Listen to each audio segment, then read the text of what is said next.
Hey guys, this is Joe. Today I want to introduce you to our partner Vanta. Achieving ISO 27001 or SOC 2 compliance can unlock major growth for your company and build customer trust, but the process can be time intense and costly. Vanta automates compliance, getting your audit ready quickly and saving up to 85% of associated costs. And Vanta scales with your business, helping you enter new markets. Join 7,000 global companies like Atlassian, Flow Health, and Quora that trust Vanta. Claim 20% off Vanta at vanta.com/startupradio.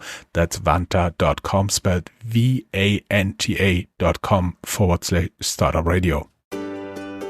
When you're an entrepreneur with a great idea, it can be daunting to find funding.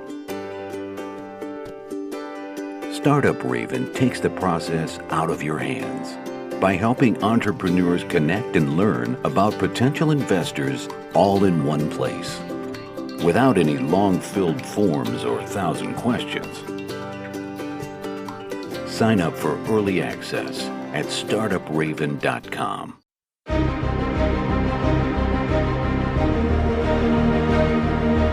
Welcome to Startuprad.io, your podcast and YouTube blog covering the German startup scene with news, interviews, and live events.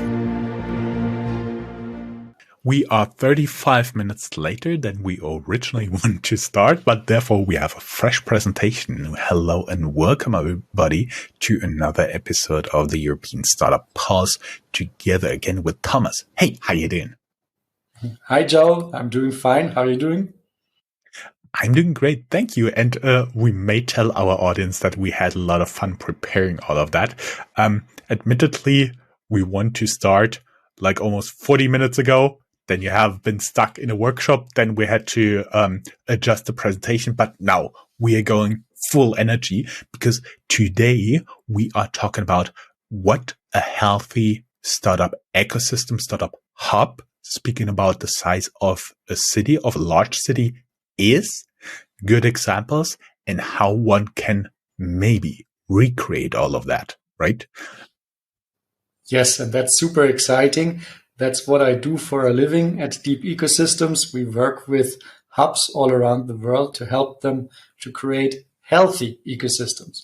No, because healthy is for us the most important. It's more important than having big unicorns and having the highest amount of venture capital. Now it's important that ecosystems are healthy and that it produce innovation for society, for improving the environment, fighting climate change and societal problems. So I think that's equally important than just creating big startups. So we're really looking for regional ecosystems that are healthy and can create innovation in the local space as well, not only in, let's say, the global space in Silicon Valley.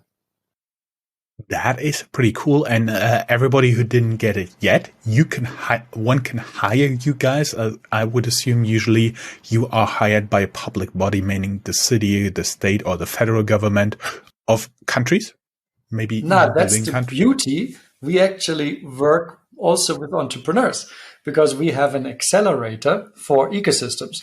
So if you are an entrepreneur and you like to change the region you live in into an ecosystem, into a thriving ecosystem, then you should come to Deep Ecosystems and join our accelerator to build an ecosystem in your region. That's sometimes more fun than moving away and trying your luck in London. So maybe you want to create the ecosystem at home. That's what Deep Ecosystem helps you with.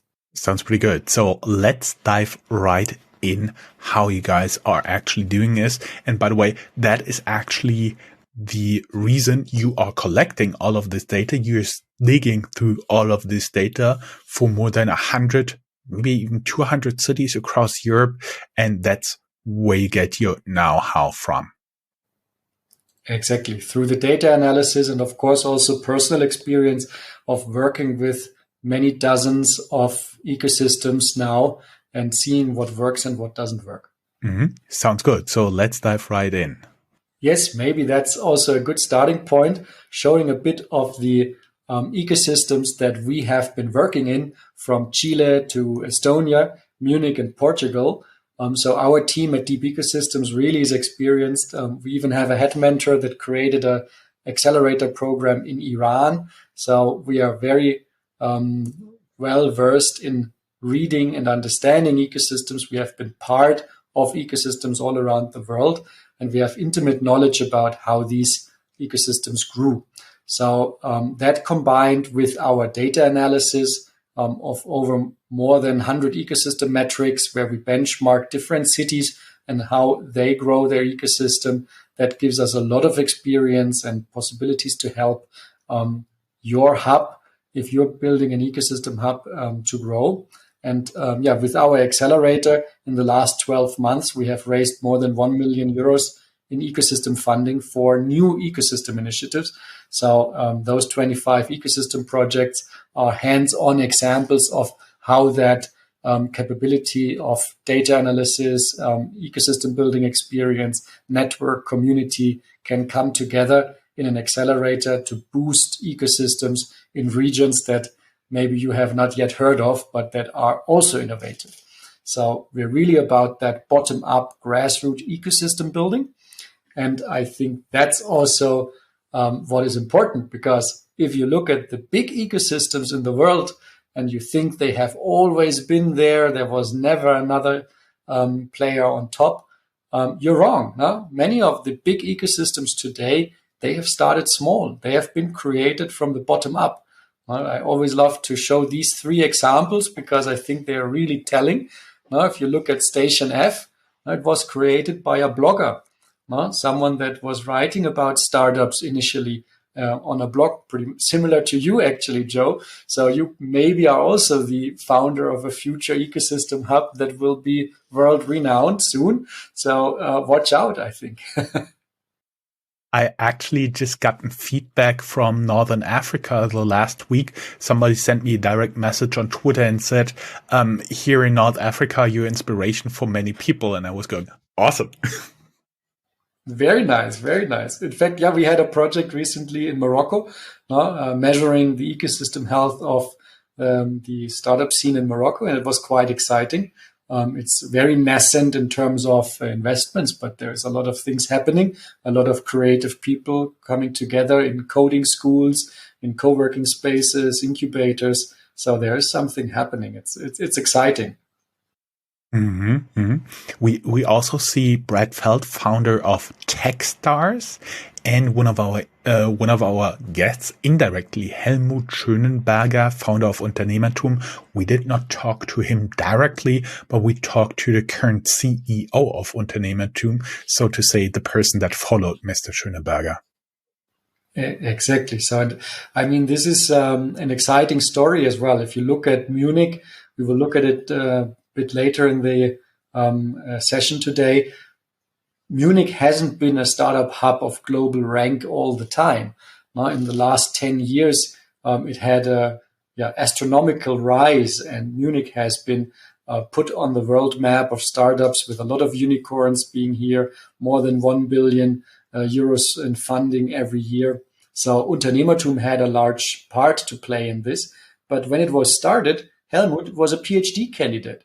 He studied for his PhD. He went to the US. He saw entrepreneurship centers there at Stanford University. And he came back to Munich and said, I want to create an entrepreneurship center at the Technical University of Munich. Can we get this done?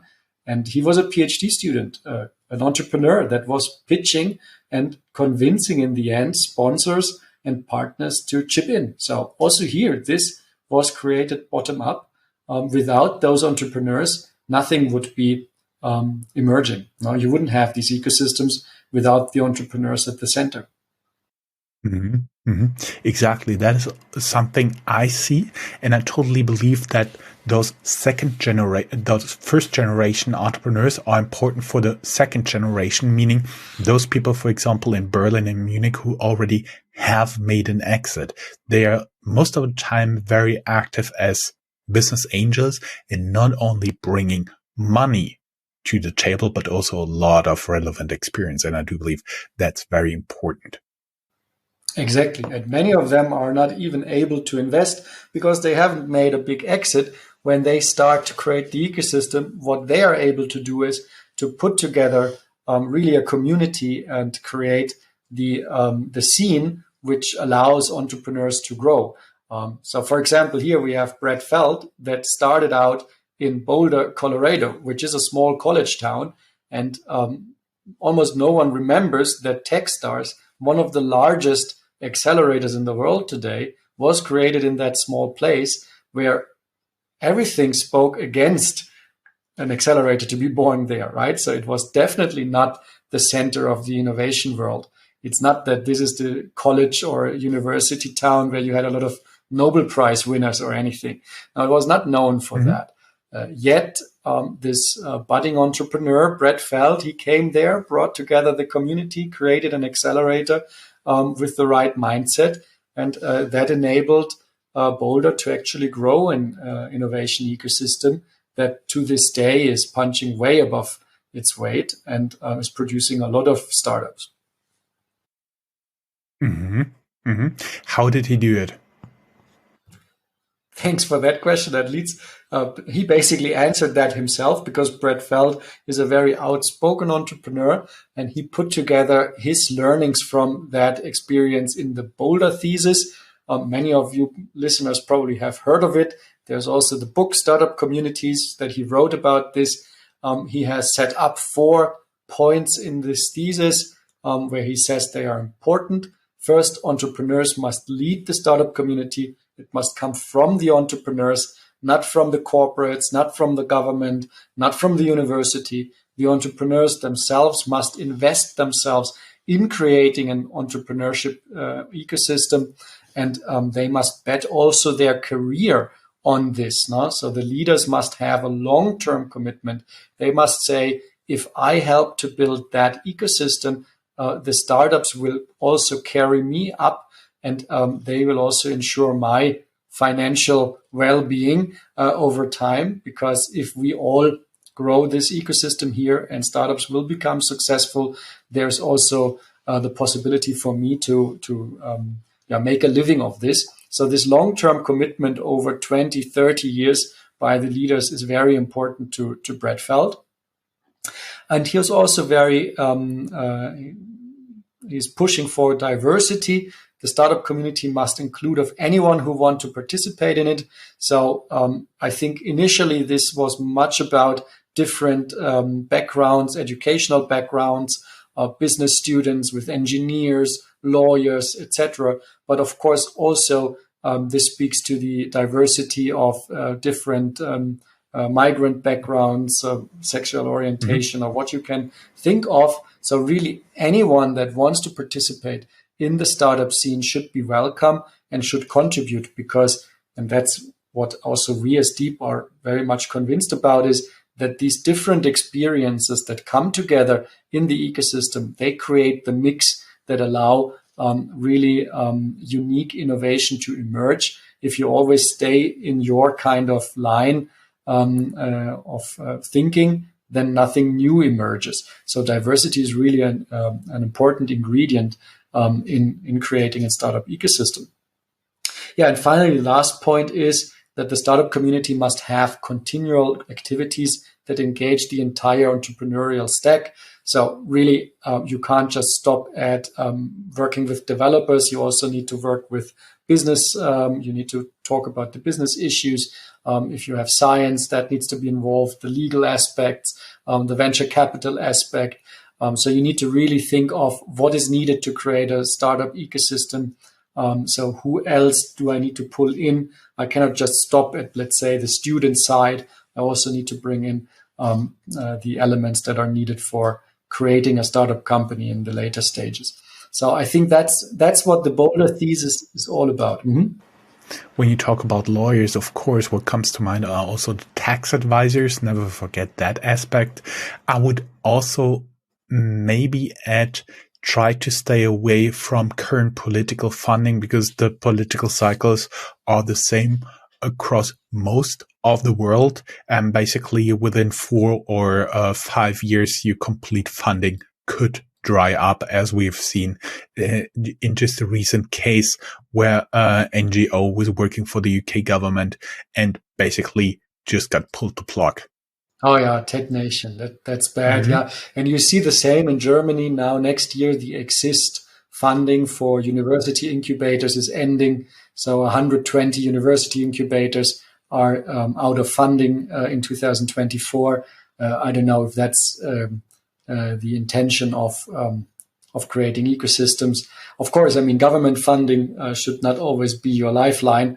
But of course, if you create something new, you have to have a long-term commitment and cannot decide after 10 years now I close it down. So that's a problem. Yeah. Mm-hmm.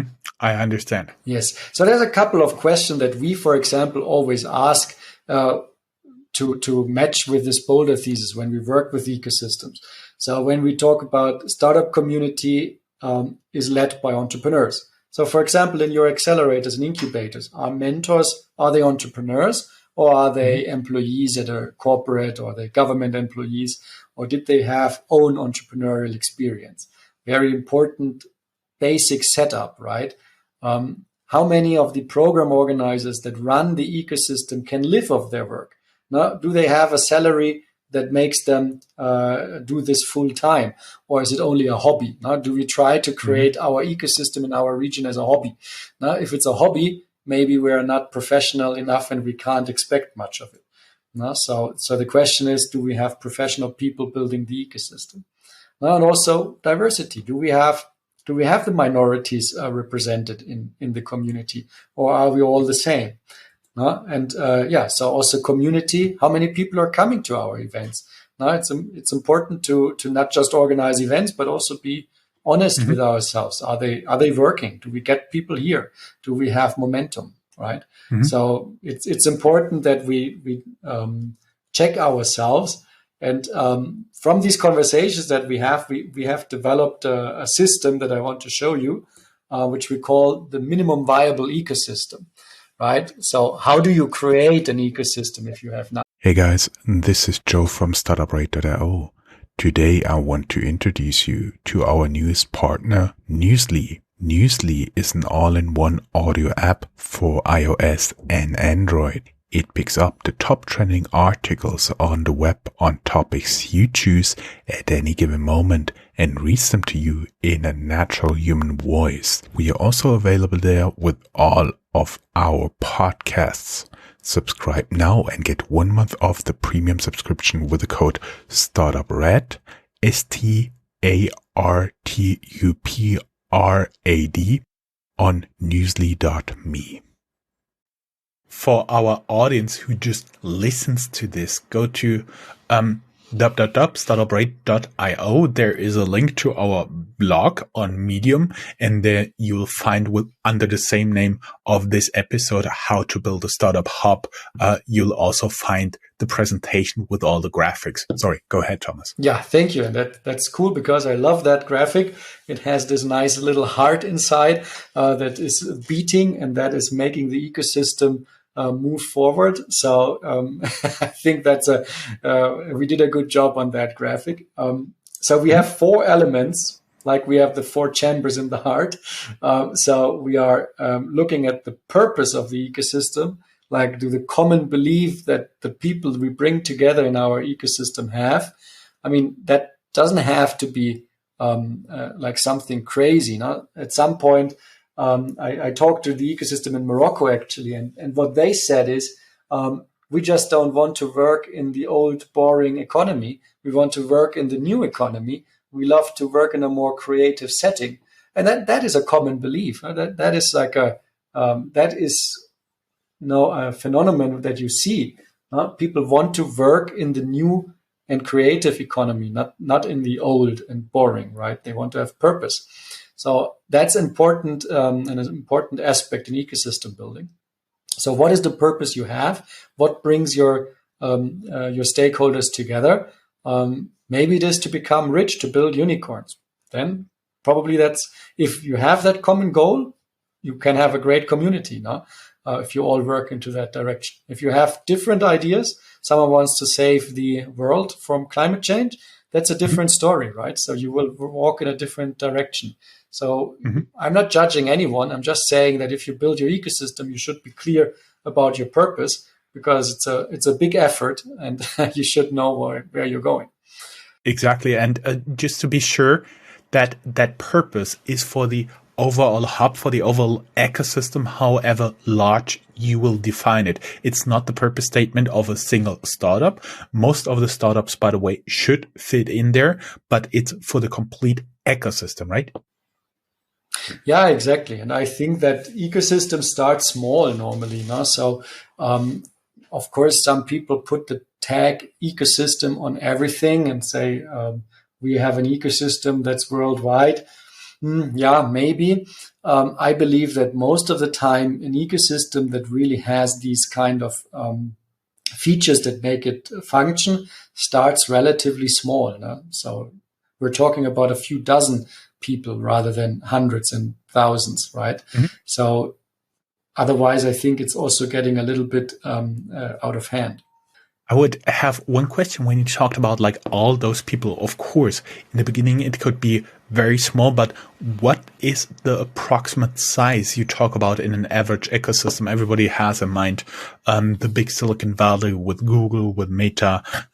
Maybe even you can count Amazon in, you definitely count PayPal in, and a lot of other startups there, Salesforce that became big. Where do you see the average size of an ecosystem? Yeah, so I think geographically, the city level is what makes most sense. When we talk about innovation ecosystems, we normally look at the city level. It might make sense to go a bit smaller if you talk about universities and say, okay, it's centered around that university. But I would always think that, let's say, most actors would reference the city level. The country level already is a bit too large, because I think that the connections between actors are losing in intensity and density as well. So you don't see as much close interaction on a country level as on the city level. So my feeling is city level is the right approach. And I think that the ecosystems consist, well, of course, it can go higher in terms of very big and large ones, but it's still relatively small. So I think hundreds up to thousands in terms of individuals that are active inside the ecosystem is the right perspective. That includes all the people working for the startups, as well as those people engaged, like talking accelerators, incubators, VCs, but also the people who organize the meetups. And I assume you don't count in like every support staff, I would call it, like lawyers, tax advisors, and all the other infrastructure that should have been in place before. Yeah, I think that not everyone needs to be counted. It also doesn't make sense, let's say, to count people to measure the size. For example, if you have a larger startup that has then hundreds of employees, they are not normally part of the ecosystem. They work at a company and they do their job, but they are not necessarily involved in that flow of resources and exchange of activities and inside the ecosystem. So I think here we are rather looking at the entrepreneurs themselves, the founders, the support organizations, the investors. Yes, also the lawyers that work directly with founders, that engage maybe on a special relationship with them. So I would say these are definitely part of it. They can be even leaders, no? As we have here as another important element, leadership, traditional players that can activate traditional and non-startup actors to support startups. That's super important, because if you don't have that, you will always stuck, let's say, in your dreams. You need to activate resources that are not available to, let's say, the young, if I may say, and early stage entrepreneur. You need to bring in people that have already had success in business, that have access to resources to grow companies. So for that, you need leadership, and you need to activate more traditional leaders to come in as well.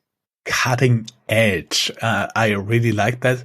Are you cutting edge? Do you attract the brightest minds and the best resources? That is quite a challenge, especially for everybody who's like not on the top 10, top 12 list we talk about every quarter in terms of European startup hubs. How can smaller hubs really get the brightest minds? I would assume for a special purpose here. Yeah, exactly. It's super important. And I think that's what's most of the time overlooked. Everyone is just assuming they have something to offer and go out into the world, basically promoting their ecosystem and their hub as a great place without really thinking of what is it that they offer, what they bring to the table. So cutting edge is important because the average talent or the average top talent is not so interested in just normal, right? So you want to go to the place that is really top notch, that really does something unique, and that can be that they are great in terms of science, but it can also be that they have one of the coolest and most open-minded communities. Now, when people flocked to Berlin, it was not because the Berlin universities were the best, right? But they came because Berlin offered something that felt good, a lifestyle, right? Rent was cheap. And it was cheap, yes. So that in a way it was cutting edge as well, because this lifestyle that Berlin offered was cutting edge in the world. Nowhere else could you find the latest trends, be involved in the newest stuff, experiment the most. So I think that is attractive. And if you're a small place, you need to find your cutting edge as well. No? So you need to understand where you have something that can, at least in a certain region or in a certain network or vertical, attract international talent. And we will see an example now, which is really interesting in that regard, which is Odense in Denmark. It's a small town in Denmark that has developed its cutting edge in the robotics industry. And that's one of the examples of an ecosystem that is really one to learn from. Mm-hmm. Great. Leadership we already talked about, and community as diverse as possible, right? Yes, diverse is important because, as we said, if you don't bring in different viewpoints, nothing new can emerge. But also you need to see community not only as, let's say, a meetup space, a place where people come together, but you also need to think of what are the rules that you establish for your community. What makes your community a community? Not just by inviting them every week to the same spot. It's not a community. No? What you want to have is a common set of beliefs. You want to have a common set of standards and behaviors where you say, okay, that is what makes us a community. Now that's how we interact. The classical formulation is pay it forward, right? So that's a classical startup manifesto kind of rule set. And that makes a community. If a community believes in pay it forward, no, first give before you ask, that makes a community, if that's really lived, no? If people really do that. Mm-hmm. Okay, great. Good. Shall we go a bit to the examples? I already spoke about Odense, so maybe we can dive into it. I really like the place. I think it's really inspiring. For everybody who doesn't know, Odense is in Denmark. Denmark is just north of Germany, and it's one of the Scandinavian countries, right? Yes, that's a good question. And I'm always getting confused what is part of Scandinavia and what is not part of Scandinavia. I'm not sure if Denmark counts as Scandinavia. For me, it counts as Scandinavia. Everybody who has a problem with it, leave comments down here in the show notes.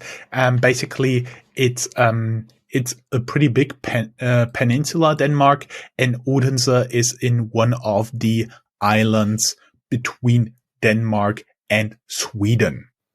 Exactly, yeah. And yeah, Odense is a small place, but it has a great robotics cluster. It's really world class in robotics, and they have created a lot of exciting startups. You see here the statistics since 2015 until 2020, there was almost 1 billion euros in investments in robotics companies. And that's really a nice result. No? So year over year, they play in the top league in terms of investments into robotic startups. And it all started with a company called Universal Robots. And it was founded by, well, it's hard to pronounce the last name, so let's stay with the first name. So there were some founders called Esben Ostergaard, Kasper, last name I can't pronounce, Stoy or Stay, and Christian Kassow. And they have created a robotics company. They have IPO'd it. So they brought it to the stock market. It was founded in 2005 and it was sold, so to say, in 2015, 10 years later.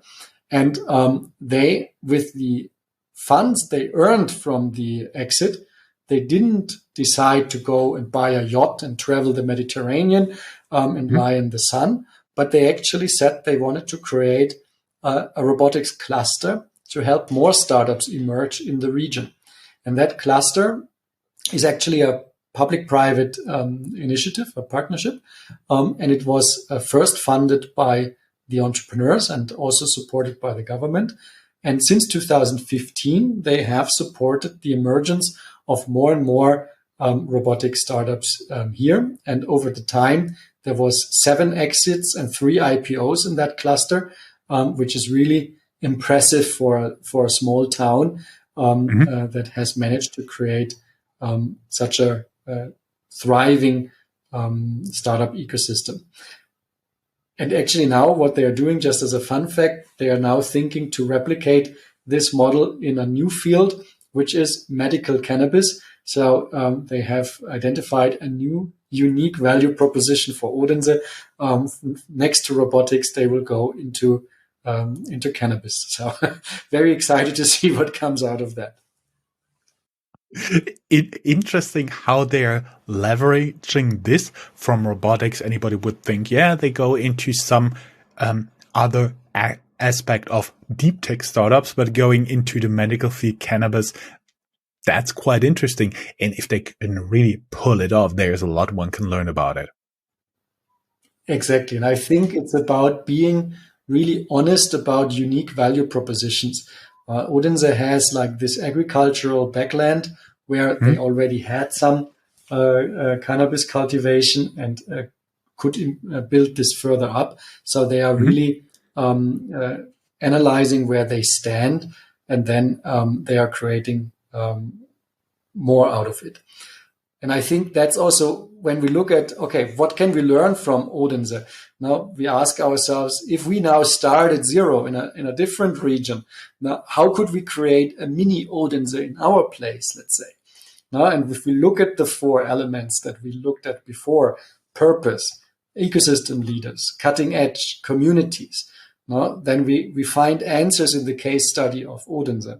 Now, the purpose, that we want to do everything possible in robotics, right? So this entrepreneurial spirit, this excitement, this focus on robotics, now that is bold. Now, who does that in terms of, if you talk to ecosystem builders, especially if they come from the government, are they really willing to bet everything on one vertical that's even extremely hard to build a startup in? Robotics investments are super, super low all around the world. It's very hard to build startups in this sector. And now betting on that and saying that's our strong horse, that it is bold, but it's a purpose that attracts, of course, stakeholders and entrepreneurs to join in.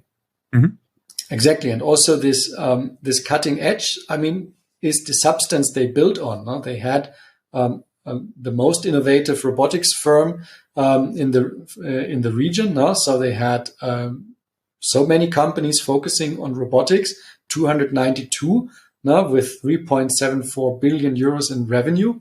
So I think they have something to offer. So they are really cutting edge. They are not lying about it, right?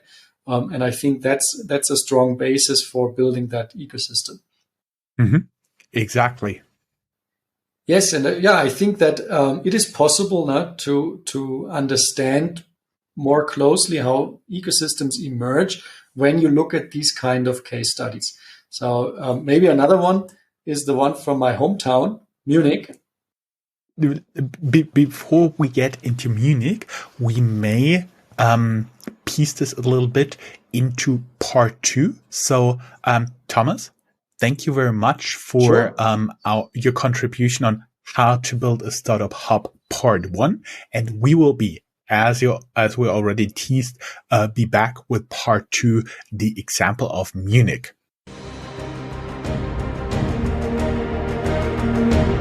That's all, folks. Find more news, streams, events, and interviews at www.startuprad.io. Remember, sharing is caring.